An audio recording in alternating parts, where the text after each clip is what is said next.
MDG TV, une chaîne Wint pour la cause de Christ. Mafuta Yasika, Mafuta Yasika, Mafuta Yasika.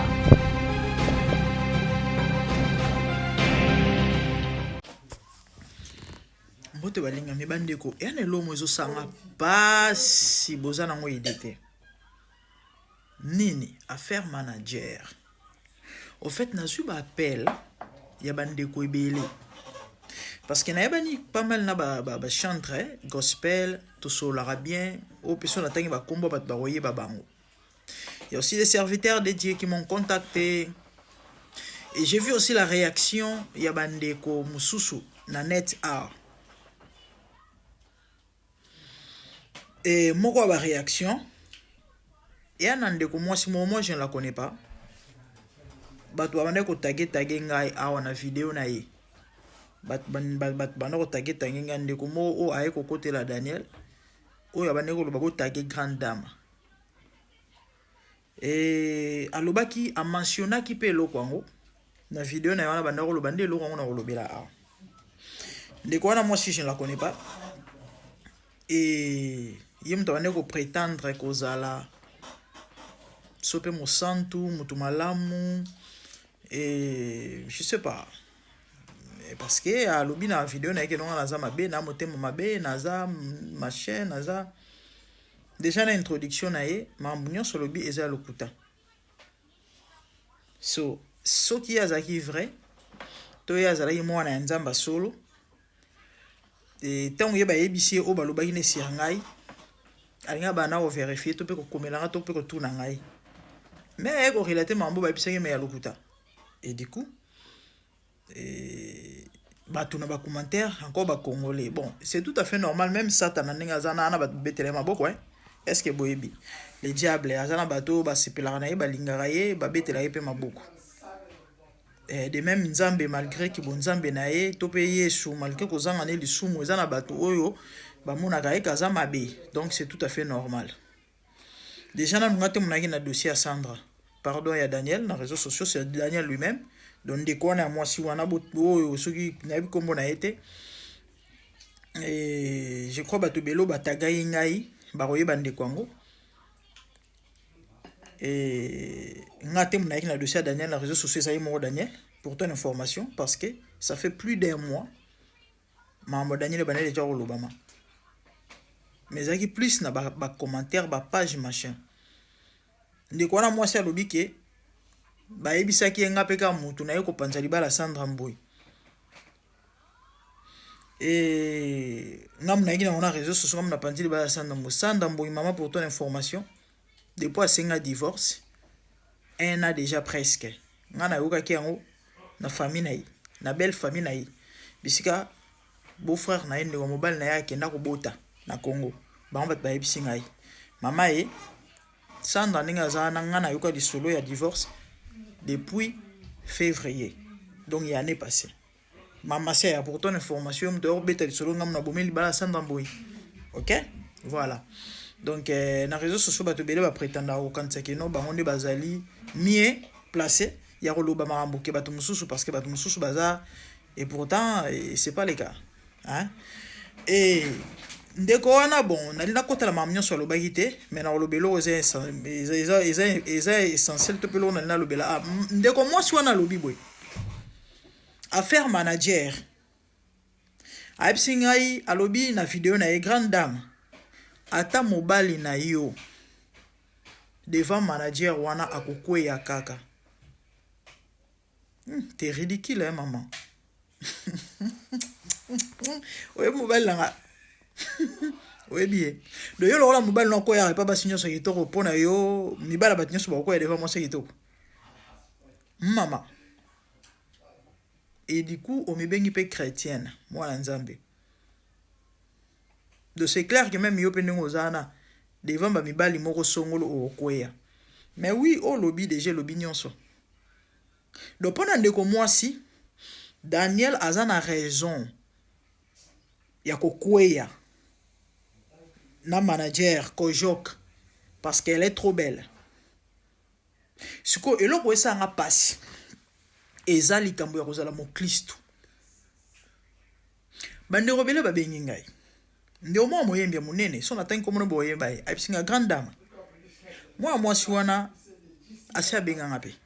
ya bandenge naye alobi nanga yana ba réalité misu bato bavivaka awa oyoka moto ana mbongo ofuta ndako te abinga na yebi un frère bazo expulsé penza na ndako babimisa ye na mwasi na bana siko imagine moto andenge wana soki kojoka bimeli ye na mbongo aosani grande dame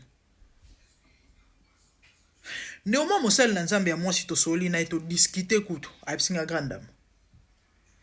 Daniel wana nazana auti na pasi ti lelo pa omona ke no azwi nanu penza te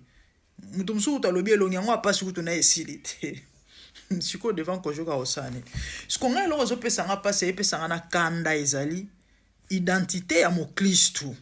nde place problème ezali la famille so naloba makambo c'est pas parce que je suis parfaite non mais nazoyeba te comment est-ce que batu baza ko oh my god certainement bande ko comprendre ngai likambo eswisinga mutu na bisi ndeko mosona nga lobi na ye mama eza possible eta ko résister na tunye motuna na bisi pense ko bible ngo totangaka Joseph a résisté te nga na bisi Daniel kutaza libre Daniel les esclaves te azanga rolia te Joseph azaki esclave andimi boloko meta biskenza mama bisinga mama bon la bible batu nyoso ba résister alors là Joseph elle m'a dit ça abina David a résisté oui David a résisté te mais toi ba conséquence mon pende ya Bathsheba tu ebi ememela David kufa ne place likambo ezali mon ami yaya batele loko nzambe yo zolanda ngai gloire avant ya élévation avant ya oleka na épreuve soko longi épreuve te gloire ya kate élévation ya kate soki Joseph akweyaka et pas moi ça Potifar alinga suka ka wana alinga koma ministre te nde loko mwezo sanga pasi yango yo donc lokola mwana mwasi wana za kitoko azala mbongo il faut koya liboso na ye aka siko bonzambe eza wapi nguya molimo mosanto eza wapi Naomi tuna nzamba na makoki opesa mutu makoki o résister na tentation te ya solo wana devant moi si to devant mbongo na tuna ibino mutu na l'autre fois nani asi akufa po aboko céder na tentation parce que passe le kaki le roi la zena lo rolia te nda rolala te a céder aboko céder et puis akufi nzamba tiki akufi ah attendez siko bible ngo totanga ka to tiango wapi ngo bomoni lelo église comme faible ridicule likolo ba makambo yo compromission eloko zo boma ba Kristo yango moni ba chrétien ba oke musika te boko envier kaka ba occultiste tina niveau boko mpe ko kino simba kisi likolo makambo yo dondi nzamba sala kate apambola kata asunga kate bande ko selinga pasi likambo na koki yango te pendant 2 jours oyo ish na ibisa ibino place posé ezali satana yaka Yesu asisi ko gêner okinza la Bible lobi après avoir gêné 40 jours il lui fait le diable s'est présenté ala kisi mabanga lobi bongola mapa ma résistaki ba ange ba ki ko servir ye j'aime ça maman papa so résister na tentation hein au longi épreuve ba ange ba ko ya ko servir yo muto ko sayote muto lo bano le contraire amo pagan ou encore c'est un sorcier alingi bola muna yote sikoyo bino boso kumisa ke Daniel avait raison ya kokoya devant manager wana parce que ça kitoko minga na mbongo mwana mwasi tozoka basango na ye ya oyo tozoyoka ndeko ne mwasi ya na tiki téléphone musika ndeko ya fille wana moko akomelinga abisinga grande dame moi j'ai eu des très sérieux problèmes dans ma vie à cause de ma sœur là ndeko na ya mwasi na ça na message inbox abisinga s'il te plaît kotanga kombo na ngate ndeko ya leila wana komelinga alobi vina eka yango wana banganga alingi marabumi ba marabumi abias amema pela banzela na ye wana j'ai eu des très sérieux problèmes musani ka yango wana koboma ba foya bato kobepisa ba via bato botana mutoza mo seli bala mais abota bana 4 ya mobilité non seulement ça bandeko ba témoignage somo pour kana kangi ba commentaire hein likolo bato mitu bomona ba mamba bokoma na ba commentaire pona mwana mwasi wana siko tango Daniel akiko koya na ye boza sir arozwa et carrière na ko continuer malamu topé à atteindre l'objectif né na sena moi par rapport à mission nzamba pesier boza sir ma kozalaka malamu na vie na ye ba na ba chasseur ba étoile ya boye waza soki chasseuse d'étoile ti.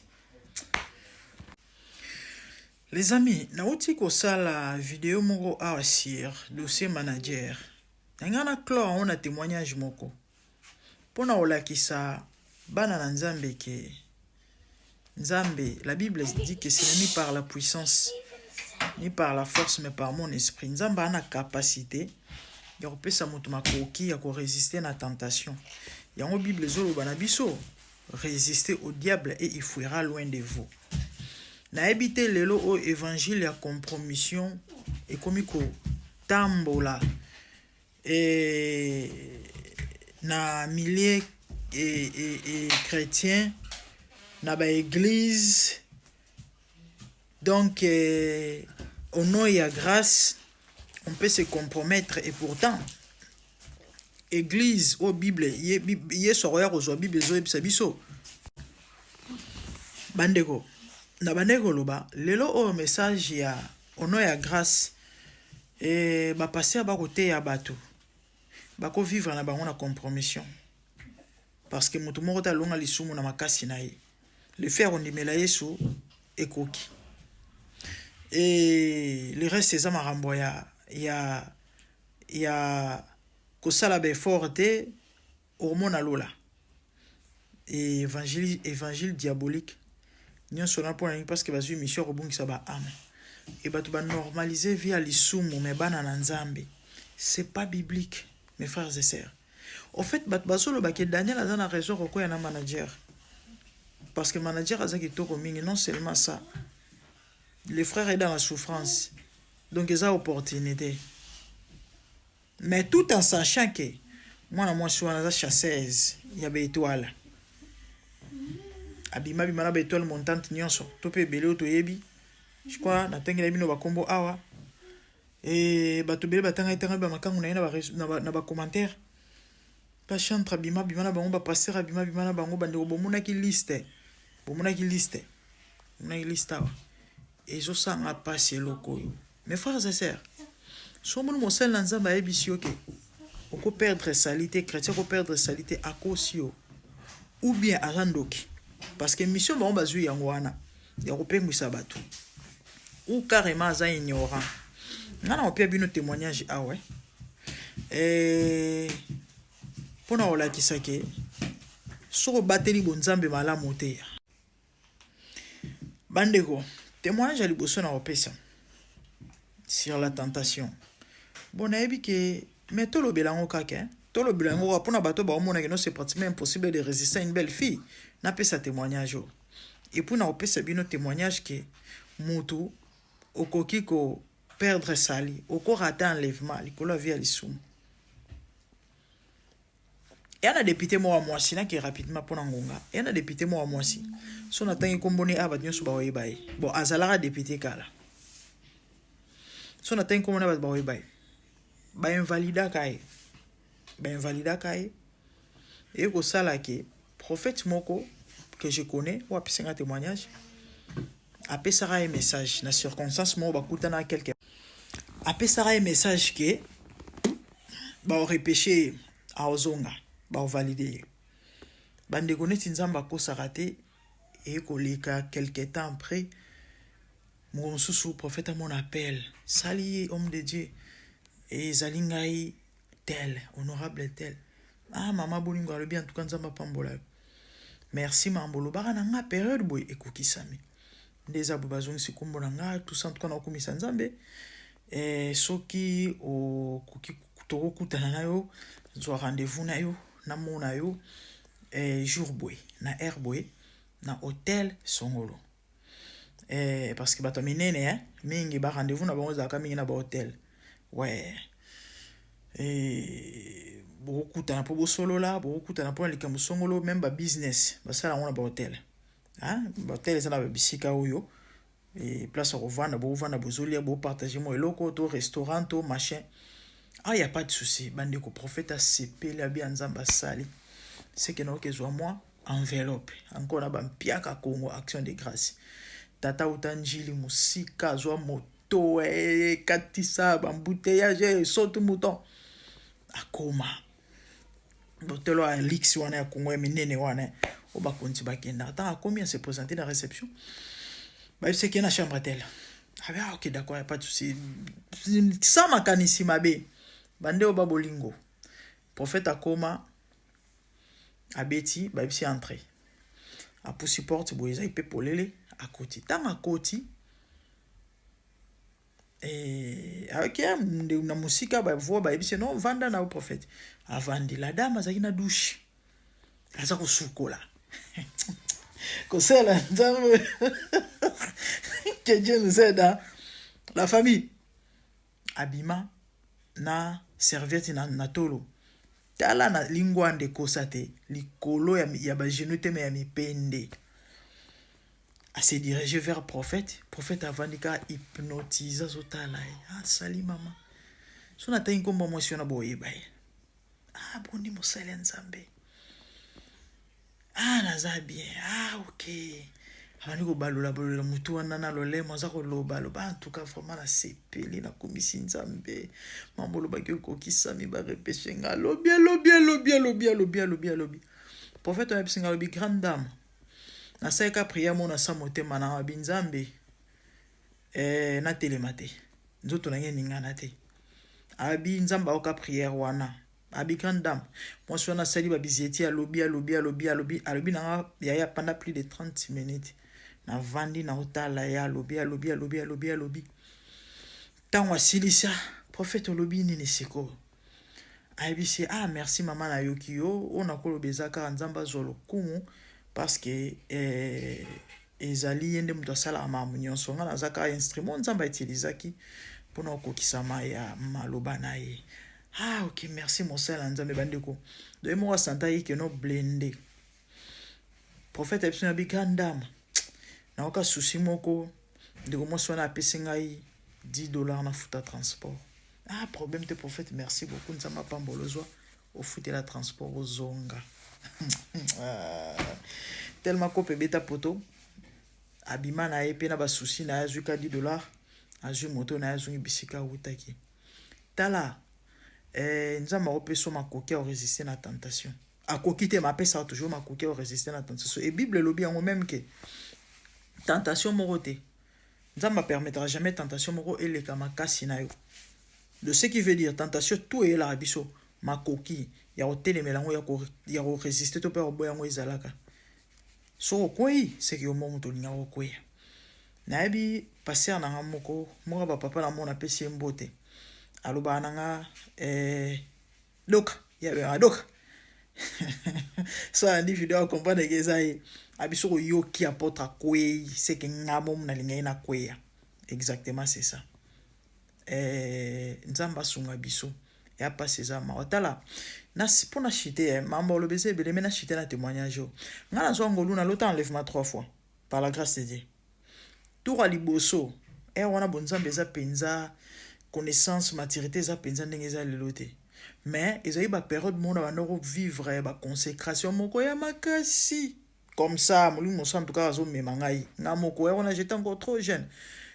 kala penza makasi plus ou moins 20 ans passé na lota enlèvement écoutanga la position au fou comme position mona bando sambelela mingi kala na za isone na prière vana la matana mbeto na gumbami na se plier ande na gumi mutu na makolo na ba genou je sais pas pourquoi c'est comme ça que j'ai prié na l'autre enlèvement écoutant na position wana bandeko enlèvement mi balé na l'autre na mona na vision mi balé na mona ya enlèvement na oka somo na toka place na mona ke bible o mambo lobe ko santé et ba période wana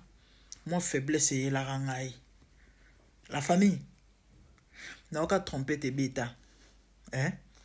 ba oui ba c'est quoi quand des bibles zoloba batu bazo kima ba mbangu bozo kango na sango ba cri batu bazo lela mes frères et sœurs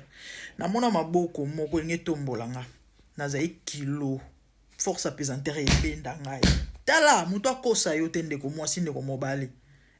suko lelamba bongisa na landa émission moko une fois kala na Olive TV bato baza en Angleterre bayeba Olive TV kangama passer monter à sur enlèvement bato bazo benga ya kosakana te allo papa bondela ponanga na lota yendo to enlèvement na tikali allo papa bondela ponanga na lota yendo to enlèvement na tikali allo papa bondela ponanga tala moto akosa yo te so tambola na kobanga nzambe te au ratant enlèvement ce qui veut dire tu peux perdre les salis. Que Dieu vous bénisse. Je vis le Seigneur assis sur un trône très élevé, et les pans de sa robe remplissent les temples. Les séraphins s'étaient au-dessus de lui et criaient l'un à l'autre, disaient Saint, Saint, Saint est l'Éternel des armées. Toute la terre est pleine de sa gloire. Dans les cieux des cieux,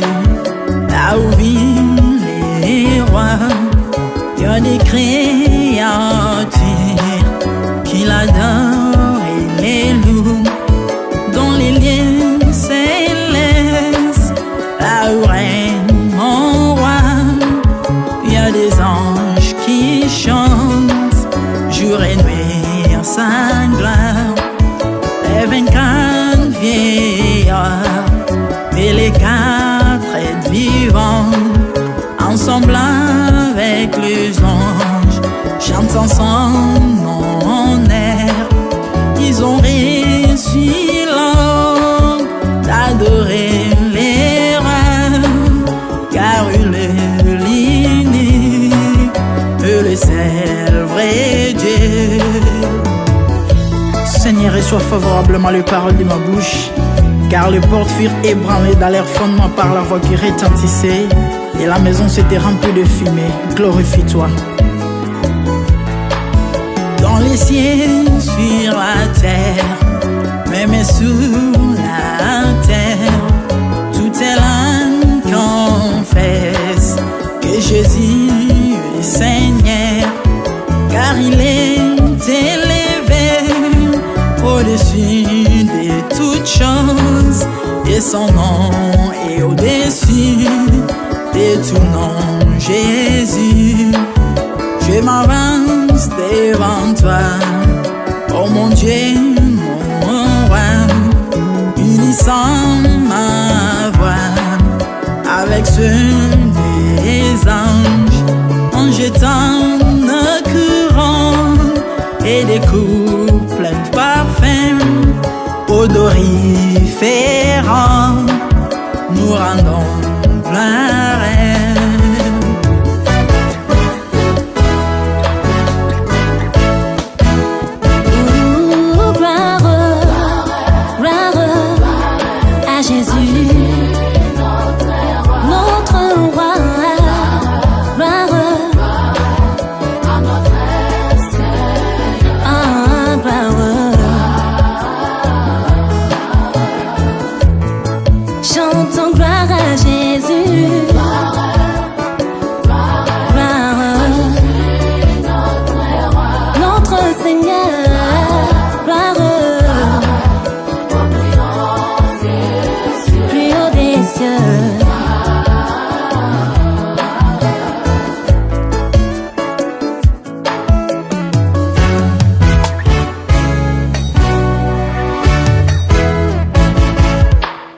Il est beau d'annoncer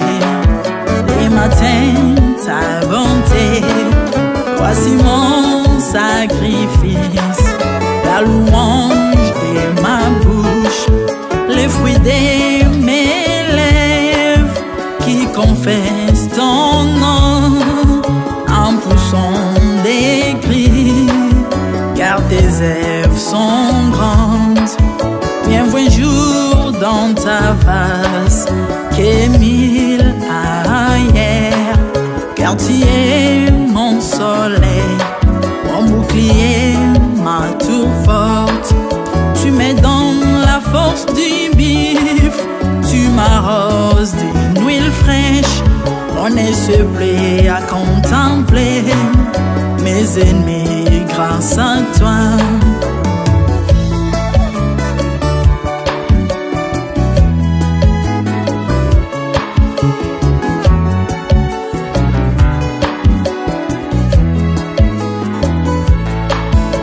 Prospère dans tes parvis, je porte des fruits, même dans ma vieillesse, plein de sève verdoyant, comme le palmier, les justes croissent et s'élèvent comme les cèdres du Liban planté dans les jardins de Dieu. Dieu de vengeance s'élève pour venger mes ennemis. Il mettra la fin